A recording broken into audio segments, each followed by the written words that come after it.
सकाळच्या घाई गडबडीत रोजचा नाश्ता काय बनवायचा हा प्रश्न आपल्या गृहिणींना नक्कीच पडतो. म्हणूनच आज मी तुमच्यासाठी घेऊन आले फक्त 1 वाटी रव्यापासून असा झटपट तयार होणारा नाश्त्याची रेसिपी. आणि हा जो नाश्ता आहे बनवायला खूप सोपा आहे, झटपट तयार होतो आणि महत्त्वाचं म्हणजे खूपच पौष्टिक आहे.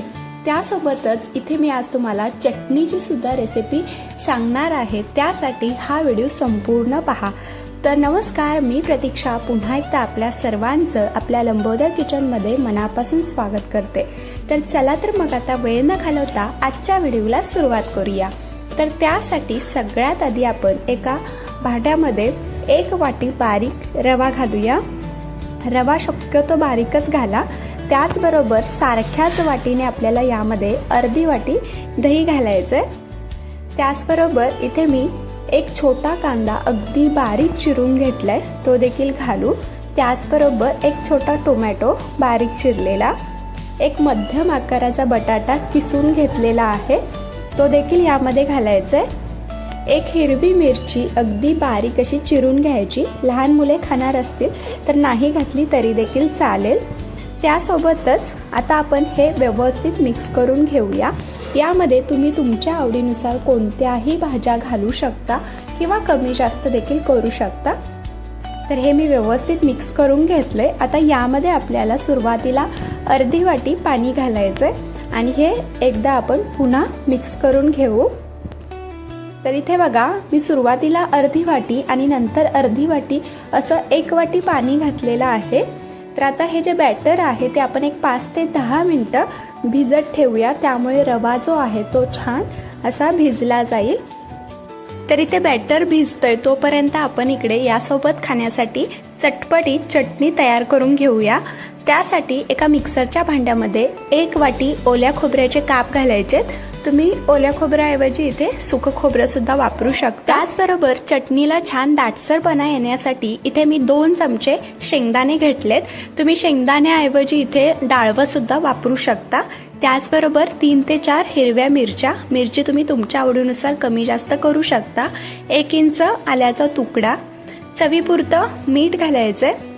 त्याचबरोबर 1 चमचा साखर.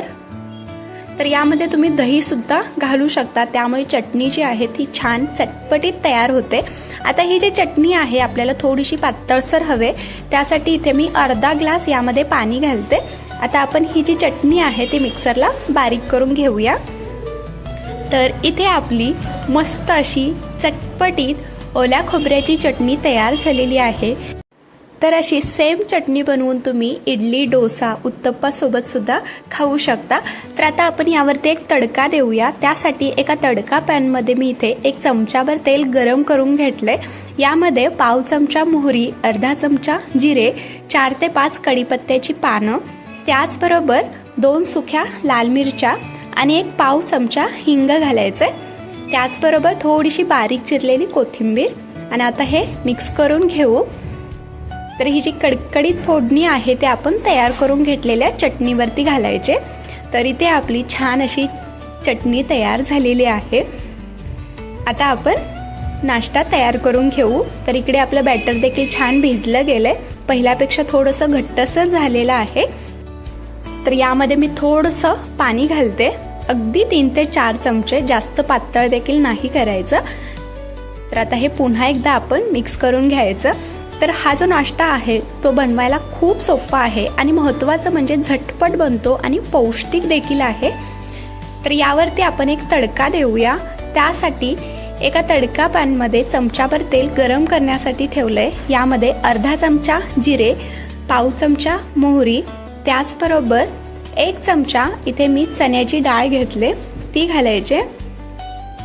त्यासोबतच अर्धा चमचा उडदाची डाळ देखील घालायचे आणि एक 2 ते 3 कढीपत्त्याची पानं मी बारीक अशी चिरून घेतलेत, ती देखील यामध्ये घालू.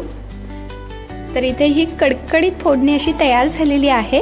तर आता ही जी फोडणी आहे ते आपण तयार करून घेतलेलं जे रव्याचं बॅटर होतं त्यामध्ये घालू. तर अशी फोडणी यामध्ये घातली ना, याची चव खूपच छान लागते. तर हे एकदा आपण चांगलं व्यवस्थित मिक्स करून घ्यायचं. तर हा जो नाश्ता आहे तो दिसायला काय मस्त दिसतोय बघा. त्यामुळे लहान मुले आवडीने खातील. तर आता यामध्ये आपल्याला घालायचे थोडीशी बारीक चिरलेली कोथिंबीर, त्याचबरोबर अर्धा चमचा खायचा सोडा. याऐवजी तुम्ही इथे 1 चमचा इनो फ्रूट सॉल्ट देखील घालू शकता. यावरतीच मी या सोड्यावरती एक अर्धा चमचा पाणी घालते, म्हणजे सोडा जो आहे तो व्यवस्थित मिक्स होईल. तर आता हे पुन्हा एकदा चांगलं मिक्स करून घ्यायचं, हलवून घ्यायचं. तर आता इथे आपलं नाश्त्यासाठीचं जे बॅटर आहे ते पूर्णपणे तयार झालेलं आहे. तर आज आपण हा जो नाश्ता आहे तो वाटीमध्ये तयार करतोय, त्यामुळे खूपच छान अट्रॅक्टिव्ह दिसतो. तर या वाटीला मी तेल लावून घेतलेलं आहे. आता यामध्ये आपण तयार करून घेतलेलं जे बॅटर होतं ते घालू. तर अर्धी वाटीच घालायचं, म्हणजे जेव्हा आपण हे स्टीम करू तेव्हा ते फुगून अजून वरती येतं. तर हा जो नाश्ता आहे तुम्ही इडलीच्या भांड्यामध्ये सुद्धा बनवू शकता, पण आज मी हा नाश्ता या वाट्यामध्ये बनवते. तर हा जो नाश्ता आहे तो वाफवून घेण्यासाठी इकडे मी एका कढईमध्ये पाणी सुद्धा गरम करण्यासाठी ठेवले आणि यावरती एक जाळीची प्लेट ठेवले. आता ह्या ज्या वाट्या आहेत त्या आपण या प्लेटवरती ठेवून देऊ आणि याला झाकण लावून एक 10 ते 12 मिनिटं मध्यम टू मोठ्या गॅसवरती आपल्याला हा नाश्ता वाफवून घ्यायचा आहे. तर इथे 10 ते 12 मिनिटं झालेली आहेत. छान असा हा नाश्ता फुगून वरती आलेला आहे, बघू शकता तुम्ही. यामध्ये सुरी घालून सुद्धा चेक करू आपण. तर सुरी साफ निघते, याचाच अर्थ आतपर्यंत छान असा शिजला गेलाय. तर आता या ज्या वाट्या आहेत त्या आपण बाजूला काढून घेऊ आणि 4 ते 5 मिनिटं हे थंड करून घ्यायचं, त्यामुळे हे सहज बाजूला निघेल. तर इथे हे पूर्णपणे थंड झालेलं आहे. आता सुरीच्या साहाय्याने सगळ्यात आधी आपण याच्या कडा मोकळ्या करून घेऊया. तर हे बघा, आता ही जी वाटी आहे ती उलटी करायची. तर बघा, अगदी सहज हे बाहेर निघतंय. काय मस्त दिसतोय ना, खूपच छान झालेला आहे. अगदी जाळीदार, मऊ, लुसलुशीत असा हा नाश्ता आपला तयार झालाय. तर याआधीही मी तुमच्यासोबत बऱ्याचशा नाश्त्याच्या रेसिपी शेअर केलेल्या आहेत, त्याची लिंक मी डिस्क्रिप्शनमध्ये दिले, तिथे जाऊन तुम्ही बघू शकता. तर इथे आपला पौष्टिक झटपट तयार होणारा फक्त 1 वाटी रव्यापासून हा नाश्ता तयार केलेला आहे आणि सोबत चटपटीत चटणी सुद्धा आहे. तुम्हाला मी एक दाखवते देखील, बघा काय मस्त झालाय. अगदी मऊ, लुसलुशीत आणि आतमधून अगदी जाळीदार आहे. तर या पद्धतीने तुम्ही देखील असा नाश्ता नक्की करून पहा. सगळ्यांनाच प्रचंड आवडेल याची मला खात्री आहे. तर व्हिडिओ आवडला असेल तर लाईक, शेअर आणि सबस्क्राईब करा. पुन्हा भेटू अशाच एका नवीन रेसिपीसोबत. तोपर्यंत धन्यवाद.